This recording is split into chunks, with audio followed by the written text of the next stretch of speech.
بیٹھتے ہیں سر.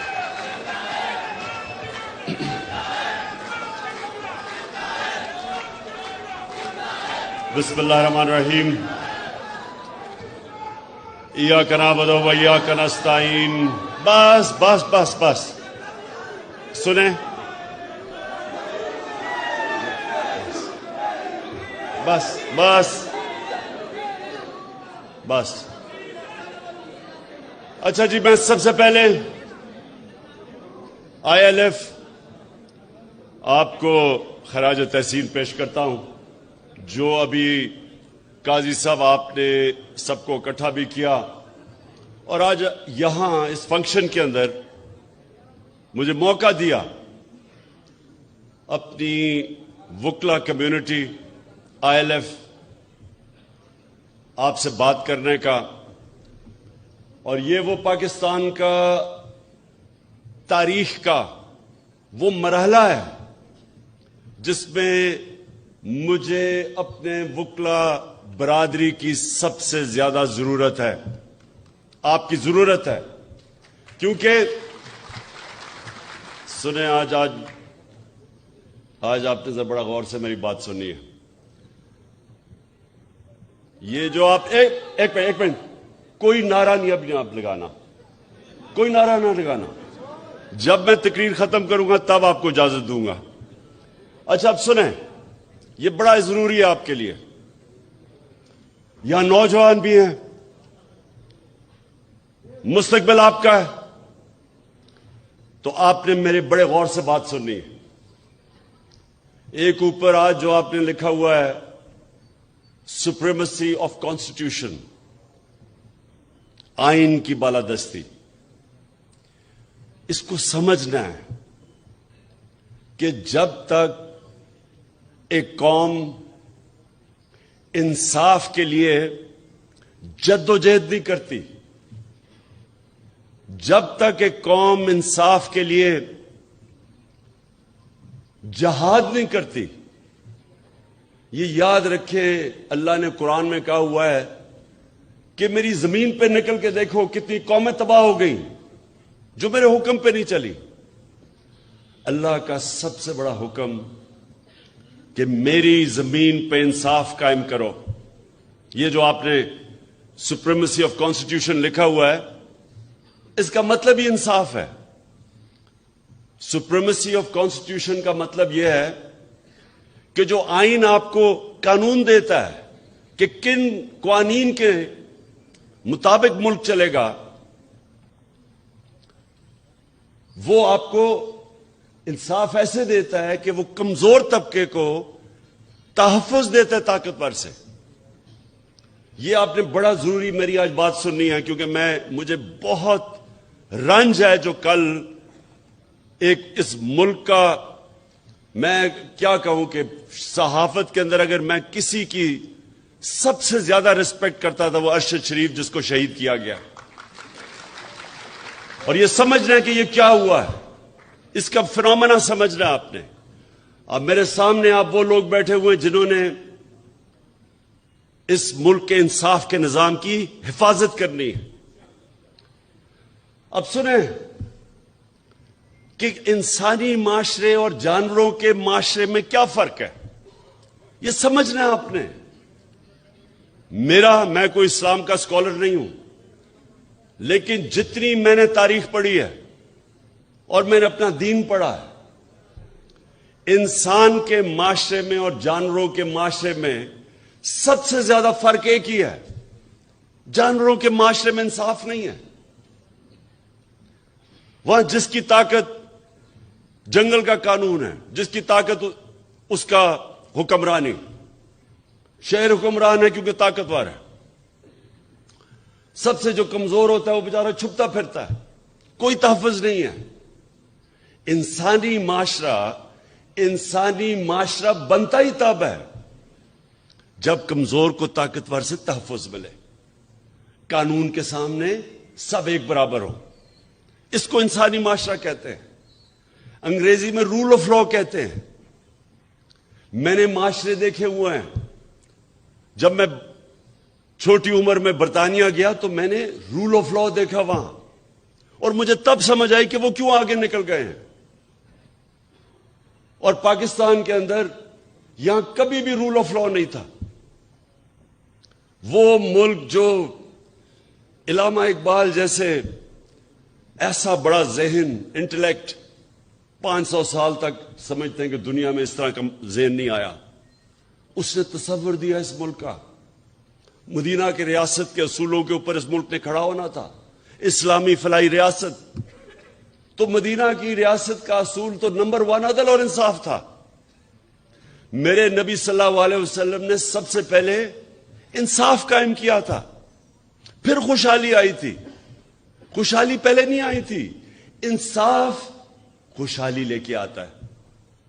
جس معاشرے میں انصاف ہے وہ خوشحال ہے. رول آف لا انڈیکس کے اندر میں لوگوں کو بار بار بتاتا ہوں، سوئٹزرلینڈ میں گیا ہوا ہوں. سوئٹزرلینڈ میں اپنے سارے گلگت بلتستان کا علاقہ پھرا ہوا ہوں.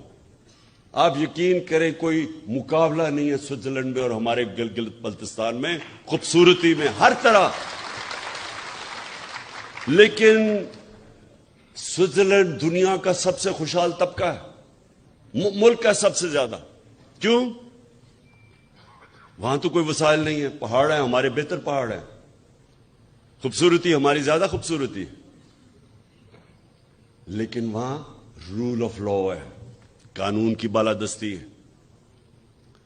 جو رول آف لا دنیا میں انڈیکس ہوتا ہے اس پہ 99.9% ہے Switzerland rule of law index پہ. اور وہ ملک جو وسائل میں امیر ترین ہے، نائجیریا، سارے افریقہ میں سب سے زیادہ تیل ہے نائجیریا میں. غربت کی انتہا ہے کیونکہ 7% ہے وہاں رول آف لا. انصاف کے انڈیکس میں وہ 7% ہے، وہ 99% ہے.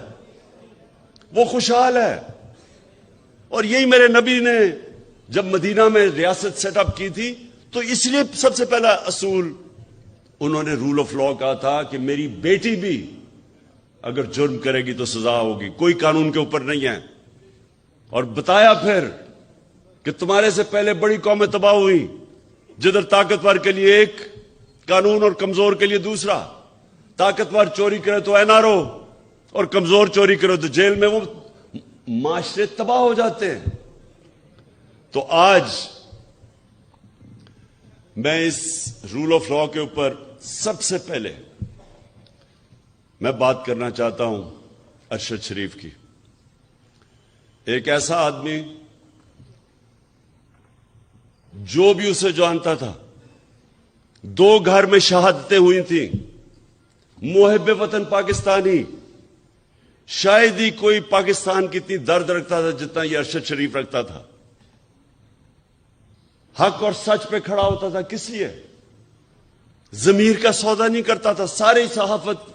ساری صحافی آج جتنے بھی ہیں سب جانتے ہیں کہ ارشد شریف کے ضمیر کی کوئی قیمت نہیں تھی.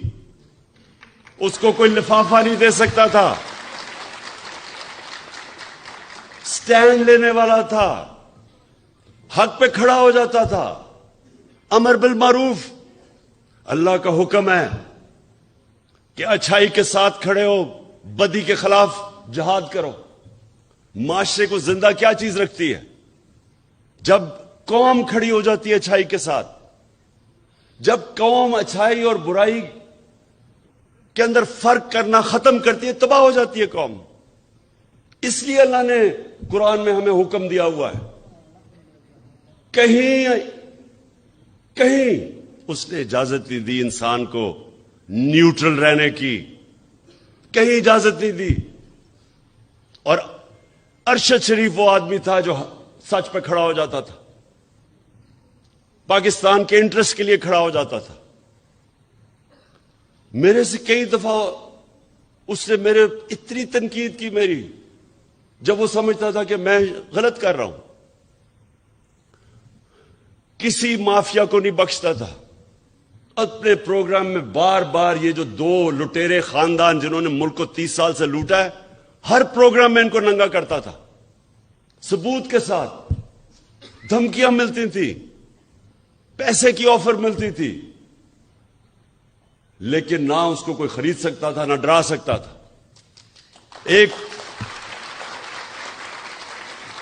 اور وہ پاکستانی، وہ صحافی جو ساری قوم جانتی ہے کہ وہ ملک کے انٹرسٹ کے لیے محب وطن، جس آدمی کی گھر میں 2 شہادتیں ہوئی ہوں، جس طرح وہ پاکستانی فوج کے ساتھ کھڑا ہوتا تھا، جا کے ان کے کئی پروگرامز کرتا تھا ان کے لیے. تو یہ آج میں آپ کو بتانا ہوں کہ ٹریجڈی دیکھیں یہ پاکستان کی. اور اس پہ اگر یہ قوم، ہماری قوم اگر نہ کھڑی ہوئی، میں آج آپ کو کہہ رہا ہوں کہ ہمارے میں اور جانوروں میں کوئی فرق نہیں رہے گا. انسانی معاشرہ اور جانوروں کا معاشرہ کیا ہے؟ جانوروں کا معاشرہ کیا ہے؟ آپ کبھی ٹی وی پہ پروگرام دیکھیں، نیشنل جیوگرافک یا اینیمل پلانٹ، اس میں دیکھتے ہیں جو افریقہ کے اندر جو سب سے طاقتور جانور ہاتھی کے بعد سمجھا جاتا ہے وہ افریقن بفلو ہے، جو افریقہ کی بھینس ہے. وہ شیر سے بہت طاقتور ہوتا ہے، ان کی تعداد ہزاروں میں ہوتی ہے. لیکن آپ دیکھیں تو شیر کیا کرتا ہے؟ 4-5 شیر، وہ اتنے ہزار ہوتے ہیں، ان کو ڈرا دیتے ہیں، شور مچا کے ان کو ڈراتے ہیں. وہ جب ڈر کے بھاگتے ہیں، وہ 4-5 ایک بھینس کو پکڑ لیتے ہیں. اگر وہ نہ ڈرے اور اگر وہ خود غرض نہ ہو تو کوئی شیر کی مجال نہیں ان کے قریب جانے کی. لیکن وہ اپنی جان بچاتے ہیں، وہ خود غرض بھی ہوتے ہیں، اپنے آپ کو بچاتے ہیں، اور بزدل بھی ہوتے ہیں. انسانی معاشرے کے اندر جب کوئی طاقتور اس طرح ہجوم انسانوں کو ڈراتا ہے تو اللہ نے اس لیے جہاد ہمارے اوپر فرض رکھی ہے. جہاد فرض ہے مسلمانوں پہ. کیوں؟ کیونکہ جہاد میں آپ ظلم سے بھاگتے نہیں ہیں، ظلم کے سامنے سر نہیں جھکاتے، ظلم کا مقابلہ کرتے ہیں. یہ حکم ہے اللہ کا. اللہ کو تو کوئی فائدہ نہیں پہنچا سکتا. ہم اپنے اوپر ظلم کم کرتے ہیں جب ظلم کے سامنے کھڑے ہوتے ہیں. ایک معاشرے کو زندہ رکھنے کے لیے ہم ظلم کا مقابلہ کرتے ہیں. ارشد شریف، اس کو جب دھمکی آئیں، نامعلوم نمبروں سے دھمکی آئیں کہ یہ نہ کہو، سچ نہ بولو، یہ جو رجیم چینج ہوئی ہے، وہ جب اس کو ایکسپوز کرنا شروع کیا، اس کے اوپر دھمکیاں آئیں، ڈرایا گیا. پھر مجھے انفارمیشن آئی کہ اس کو مارنے لگے ہیں. اس کے گھر میں گھس کے انہوں نے ڈرایا اس کو، اس کی فیملی کے سامنے. باہر گاڑیاں کھڑی ہوتی تھی، ڈراتے تھے صرف اس لیے کہ وہ سچ نہ بولے. اس کا کوئی ایجنڈا نہیں تھا. میں نے اس کو کہا کہ تم ملک سے باہر چلے جاؤ. پہلے دفعہ نہیں مانا. پھر میں نے اس کو بتایا کہ مجھے انفارمیشن ہے، جس طرح مجھے انفارمیشن اپنے اوپر تھی کہ مجھے بھی وہ 4 بند کمروں میں جنہوں نے فیصلہ کیا تھا مجھے مارنے کا، میں نے اس کو بتایا.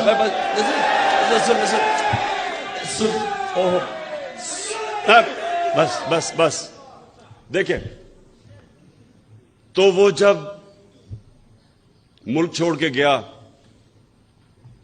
اس کا ویزا ختم ہونے لگا تھا دبئی کا. یہ واپس بلا رہے تھے اس کو. کوئی اس لیے نہیں کہ کوئی جرم کیا ہے اس نے، اس لیے کہ وہ سچ نہ بولے. اس کو واپس بلا رہے تھے.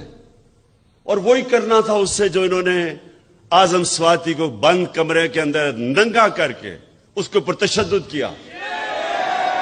شہباز گل سے کیا انہوں نے.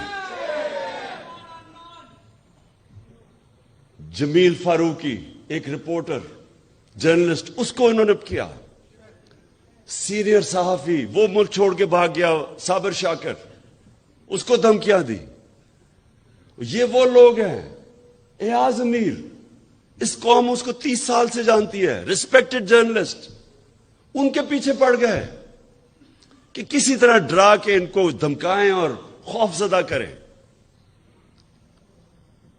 اور کوئی شرم نہیں ان کو کہ وہ لوگ جو قوم ان کے کریڈینشلز ان کو اتنی دیر سے جانتی ہے کہ ہمیشہ یہ ملک کے انٹرسٹ کے لیے کھڑے ہوئے ہیں، ان لوگوں کو چنا جن کا ضمیر کا سودا نہیں ہوتا تھا، جن کے ضمیر کے سودے ہوئے ہیں وہ تو سب آج آپ ٹی وی کے اوپر دیکھیں سارے گن گا رہے ہیں ان لوگوں کے جو 30 سال سے سرٹیفائیڈ چور اوپر بیٹھ گئے آ کے اپنے کرپشن کے کیسز ختم کر کے ملک کو تباہی کی طرف لے گئے، ان کے خلاف کوئی بات کرے یہ سارے نامعلوم افراد آ کے ڈراتے ہیں دھمکاتے ہیں۔ تو میں آج ارشد شریف، اور دیکھیں ہم ایسے ہر کسی کو شہید کہہ دیتے ہیں، ہر کوئی شہید نہیں ہے۔ میری نظر میں شہید وہ ہے جو پتا ہوتے ہوئے کہ میری جان خطرے میں ہے، وہ جب اپنے ملک کی حفاظت کرتا ہے بارڈرز پہ، وہ شہید ہوتا ہے، وہ سپاہی شہید ہوتا ہے، وہ فوجی شہید ہوتا ہے، وہ پولیس والا شہید ہوتا ہے۔ وہ پولیس والا جب اپنی جان خطرے میں ڈال کے اپنے ملک کی حفاظت کرتا ہے، یہ سب شہید ہے۔ لیکن جو کہ کہیں حادثے میں مر جائے اس کو بھی شہید کہہ دیتے ہیں، یا کسی کو قتل کر دے شہید کہہ دیتے ہیں۔ ارشد شریف شہید کیوں ہے؟ اس کو پتا تھا کہ اس کی جان خطرے میں، اس کو پتا تھا، اس کو بار بار وارننگز آ رہی تھی، میں نے اس کو بتایا، اس کے باوجود ایک دفعہ یہ پیچھے نہیں ہٹا، رائے حق سے پیچھے نہیں ہٹا، ڈرا نہیں۔ اور آخر میں یہ جو اس کو ٹارگٹ کلنگ کی گئی ہے، یہ جو مرضی لوگ کہیں، مجھے پتا ہے کہ یہ ٹارگٹ کلنگ کی گئی ہے اس کو جو مارا انہوں نے، اس کو شہید کیا۔ سارے صحافیوں، جتنے بھی پاکستان کے صحافی ہیں، یہ آج آپ سب کے لیے ہے کہ آج آپ چاہے ارشد شریف کے سے متفق ہو یا نہ ہو، یا آپ دوسرے کیمپ میں بیٹھے ہو اور ان چوروں کی حمایت کر رہے ہوں، یا آپ کے اوپر لفافے چلے ہوئے ہوں، ضمیر کے بیچے ہوئے ہوں آپ نے، پھر بھی میں آپ سب کو کہتا ہوں کہ یہ ہے پاکستان کا وہ صحافی جو شاید ہی میں نے اتنا دلیر، ایماندار اور محب وطن صحافی دیکھا ہو جو بالکل اپنے موقف سے پیچھے نہیں ہٹا، جان اپنی خطرے میں ڈال کے وہ کھڑا رہا رائے حق کے اوپر۔ اور آج ساری میری قوم کو اس کو سلام کرنا چاہیے۔ میں انشاءاللہ جو اپنی مارچ کرنے والا ہوں، میں آج میرا جو عزم ہے وہ کبھی بھی اتنا تکڑا نہیں تھا جتنا آج ہے، کیونکہ میں آج فیصلہ کر بیٹھا ہوں کہ ملک اب دو رائے پہ کھڑا ہے۔ ایک طرف یہ وہ سارے چور 30 سال سے 26 سال سے میں جن کے خلاف کرپشن کی جہاد لڑا ہوں، وہ سب اکٹھے ہیں، ان کے ساتھ میڈیا ہاؤسز جو ان کے ساتھ پیسے بنا رہے ہیں وہ اکٹھے ہیں، ان کے ساتھ نامعلوم افراد وہ ان کے ساتھ ملے ہوئے ہیں، ان کے ساتھ بیرونی سازشیں جو چاہتی ہیں کہ پاکستان ایک کمزور مقروض ملک رہے تاکہ وہ غلام بن سکے، وہ ان کے ساتھ ہے۔ اور ساری قوم جو آج اس سے تنگ ہے، میں آج ساری قوم کو کہتا ہوں کہ آج میرے ساتھ آپ نے کھڑا نہ ہو، نہ آج آپ میرے ساتھ نکلے، جب میں نکلوں گا تو عمران خان کو تو کوئی فرق نہیں پڑنے لگا، کیونکہ اللہ نے تو اس کو سب کچھ دے چکا ہے۔ لیکن آپ کا مستقبل بھیڑ بکریوں والا ہونے والا ہے، جانوروں والا ہونے والا ہے۔ دو معاشرے، انسانی اور جانوروں کا معاشرہ۔ جانوروں کا معاشرہ ظلم کا مقابلہ نہیں کرتا، بھیڑ بکریاں نہیں ظالم کے سامنے کھڑی ہوتی، انسان، اور وہ بھی جو دنیا کا سب سے عظیم لیڈر، جو نبی صلی اللہ علیہ وسلم کی امت ہو، اس امت کے اوپر تو ویسے فرض ہے کہ آپ یہ ظلم کے سامنے کھڑے ہوں، بھیڑ بکریوں نہ بنیں، خوف کے بت کی پوجا نہ کریں۔ یہ سب سے بڑا بت ہے۔ کوفہ کے لوگ کوفہ کے لوگوں کو پتا تھا کہ حضرت امام حسین رائے حق پہ کھڑے ہیں، لیکن یزید کے ظلم کے خوف سے انہوں نے مسلمان کی تاریخ کا سب سے بڑا ظلم ہونے دیا، کیونکہ وہ ڈر گئے تھے۔ آج یہ قوم بھی، یہ جو حربے ہیں، یہ جو لوگوں کو ننگا کر کے 75 سال کے اعظم سواتی کو سوچے ننگا کر کے انہوں نے ٹارچر کی، کس چیز کے اوپر؟ کہ تنقید کر دی کسی کی؟ دنیا میں پاکستان کا مذاق اڑا، خوف پھیلانے کے لیے، ڈرانے کے لیے۔ ایک اسلام آباد میں جب سے ایک ڈرٹی ہیری آیا ہے، ڈرٹی ہیری وہ ہے، آپ نے وہ فلم دیکھی ہوگی ڈرٹی ہیری کی، کہ وہ ایک ایسا کوئی سپاہی تھا جو کہ بس بندوق کا ساروں کو ادھر ادھر گولیاں مارتا پھرتا تھا، اس کا نام ڈرٹی ہیری رکھا ہوا تھا۔ یہ اسلام آباد میں ایک ڈرٹی ہیری آ گیا، اور جب سے یہ آیا ہے کبھی کسی کو ننگا کر کے، ویسے اس کو ننگا کرنے کا کیا شوق ہے؟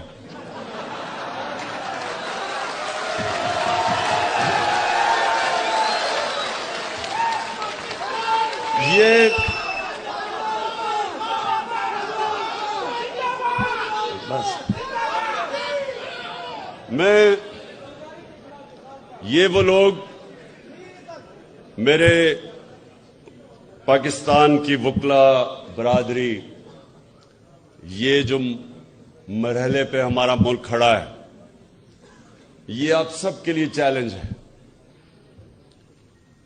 اللہ قرآن میں کہتا ہے کہ میں تمہارے ایمان کو بار بار مشکلوں سے آزماؤں گا، بار بار آزماؤں گا۔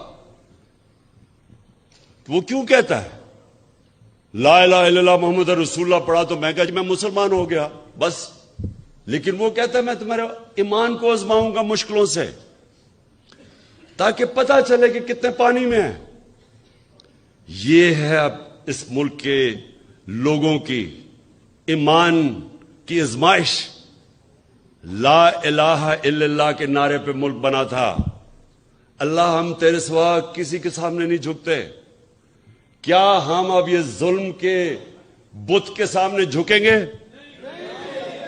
کہ یہ جو انہوں نے ارشد شریف سے کیا ڈرانے کے لیے باقیوں کو، وہ جس طرح شیر نہیں، وہ حملہ کرتے ہیں، ڈراتے ہیں لوگوں کو، یہ بھینسوں کو، افریقن بفلو کو، وہ سب بھاگ جاتی ہے، پھر پکڑ لیتا ہے ایک کو۔ یہ بھی ایک کو پکڑ رہے ہیں، کبھی کسی کو پکڑ لیا، کبھی کسی کو پکڑ لیا۔ میں ان کے سامنے نکلوں گا، اور انشاءاللہ جب تک میں نے فیصلہ کیا ہے، میرا فیصلہ ہے، جب تک میں زندہ ہوں میں ان ظالموں کا مقابلہ کروں گا، اور آپ نے سب نے اس پہ شرکت کرنی ہے، کیونکہ یاد رکھیں اللہ نے نیوٹرل رہنے کی کسی کو اجازت نہیں دی، یا ایک طرف ہو یا دوسری طرف ہو، یا ان ڈاکوؤں کے ساتھ ہو اور یا رائے حق پہ چلو، ان کے سامنے کھڑے ہو۔ تو آپ کے اوپر خاص ذمہ داری ہے، آپ ہے پاکستان کی وہ کمیونٹی جو جانتی ہیں انصاف کیا ہے، رول آف لا کیا ہے۔ آپ وہ لوگ ہیں جن کے اوپر عام آدمی سے زیادہ ذمہ داری ہے، اور اس لیے آپ نے اب میرے ساتھ چلنا ہے، اور اس ملک میں جو میں 26 سال پہلے نکلا تھا انصاف کی تحریک انصاف، اس ملک پہ انصاف قائم کرنے کے لیے آپ سب نے میرے ساتھ کھڑے ہونا ہے۔ شکریہ۔